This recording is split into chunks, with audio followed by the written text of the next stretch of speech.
right, today, guys, we're going to be talking about something that is a joke, but brings into question just how awful a former head coach actually was. And I don't think a lot of people really realize it. So, on Twitter a couple days ago, maybe even yesterday, Adam Gase was trending. And I clicked on it because I didn't know why. I didn't know if something happened to him or what happened. So I clicked on it, and it said that a tweet actually posted by Eric Stangley on Twitter. He said that he was hearing from inside sources that Adam Gase was privately telling his inner circle that he was going to be back as the head coach. He was going to be reinstated as the New York Jets head coach by August. And so obviously the Twitter world blew up, and everybody thought it was real, thought this was really going to happen. What's going to happen to Robert Saleh? What's going to happen? Why would they bring back Adam Gase? He was horrible. What's going on? And then obviously it was a joke. It was just because Eric Stangley was making a joke about Donald Trump, saying that he was going to be reinstated as the president of the United States or whatever. So Adam Gase was making a joke, or Eric Stangley was making a joke about Adam Gase being reinstated as the Jets head coach. So it was all fun and games. It was all a joke. But I just wanted to talk. I brought this up because I wanted to talk about Adam Gase as the New York Jets head coach. Now, he had 2 seasons as the Jets head coach. How? I don't know. I don't know how he had 2 seasons as the Jets head coach. He went 9-23 as the Jets head coach in those 2 seasons.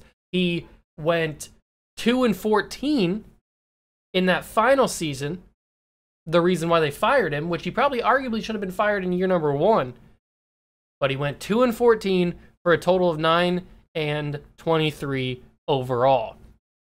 He statistically ranked last or in the bottom half of every single category of stats as a team, as a head coach. His win-loss percentage was horrible. He was negative stats, negative percentages. Well, there's not negative percentage, but low percentages.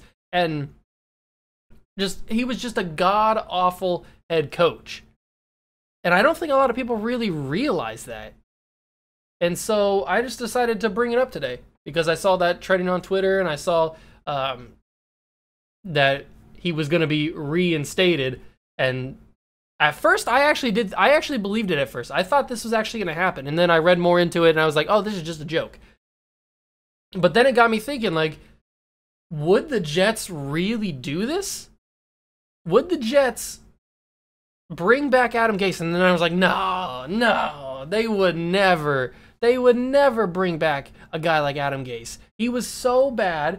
He won them 9 games. The reason they have Zach Wilson is because of Adam Gase, because he just can't coach. He's not, okay, he may be a pretty good to serviceable offensive coach, like a coordinator. He may be a serviceable offensive coordinator. But when you give him the full duties of an NFL head coach, he doesn't get it. He doesn't get it. It's kind of similar to Matt Nagy. Matt Nagy is a good offensive coordinator, at least a quarterback coach, we thought, before he got Mitchell Trubisky, and now Mitchell Trubisky is not even on the Bears anymore.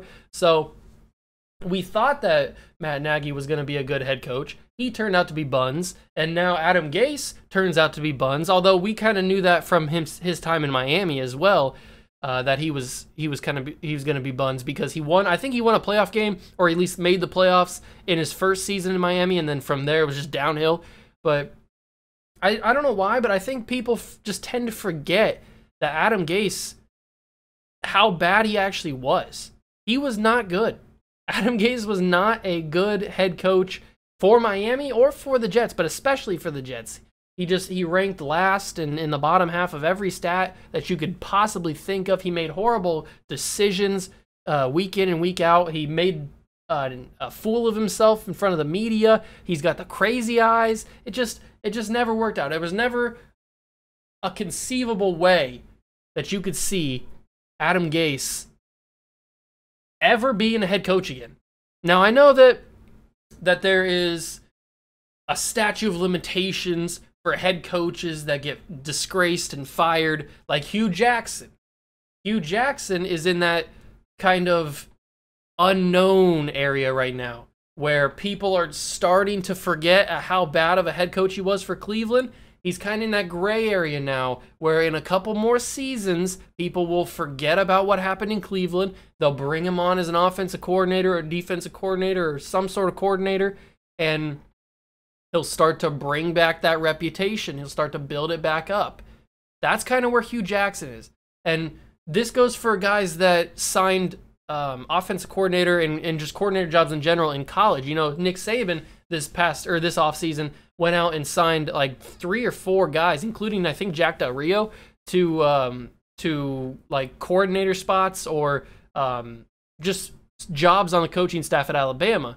And that is another way that you can rebuild your reputation, kind of erase the short-term memory of the GMs and the owners of the NFL of what you did to get fired previously. And so Adam Gase, in a few seasons, maybe catches on as an offensive coordinator somewhere. Maybe in college he catches on. I don't know.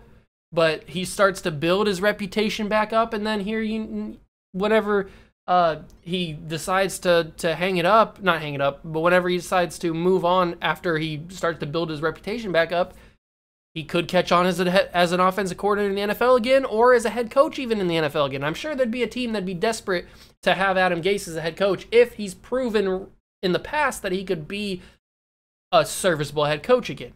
We're forgetting what he did in New York and Miami because he would have erased that with what he's done previously or what he's done more recent. So there are ways for guys that are disgraced head coaches that get fired to build back up their reputation and then get another job. It just takes a little bit of time to earn that respect back and build your reputation back up. So Adam Gase is at the beginning of that, and so we're going to have to wait and see what happens. Maybe he never catches on. Maybe he's just that bad of a coach that even if he catches on with a coordinator spot, maybe he sucks at that too. I don't know. I don't really know how good of a coach he is. I know that he's not the greatest. He's not the greatest head coach, obviously. Not the worst by any means, because Hugh Jackson exists. So, but I do know he was on those Denver teams. What year was that? Was that the year they won the championship? No. I've got his resume right up here. He was the offensive coordinator in Denver for 2 seasons, 2013 and 2014. I'm pretty sure the 2013 year was a Peyton Manning year, and was 2014 a Peyton Manning year too? I think so. I think those are 2 Peyton Manning years. And then he went to Chicago in 2015, and I think that was a Jay Cutler year. So he's had some, well, obviously Peyton Manning's a lot better than Jay Cutler, but he's had some pretty decent quarterbacks. That's why he kind of built up his reputation as an offensive coordinator. Then he gets the job in Miami in 2016, and then he just kind of goes downhill from there after going to the playoffs in 2016. Then he just goes off, and then he gets hired as the Jets head coach. Bad mistake by the Jets, and now we're here. So I know this video probably is irrelevant until a lot of you guys because you don't really care about Adam Gase, but I thought it was interesting that Adam Gase kind of just fell from the skies and just had a huge decline in his career ever since being the offense coordinator in Denver. It's crazy, the kind of situations that happen. But yeah, I just brought it up because I saw that trending on Twitter a couple days ago, and I thought it was interesting to talk about how bad of a head coach Adam Gase was. So if you guys have any comments, let me know down below. Leave your opinions on whether you think Adam Gase was a good head coach or if he was a bad head coach or anything. Just say anything. It doesn't really matter. And make sure to smash that like button, subscribe to the channel, join the Juice Club. I'll catch you guys in the next one. Peace.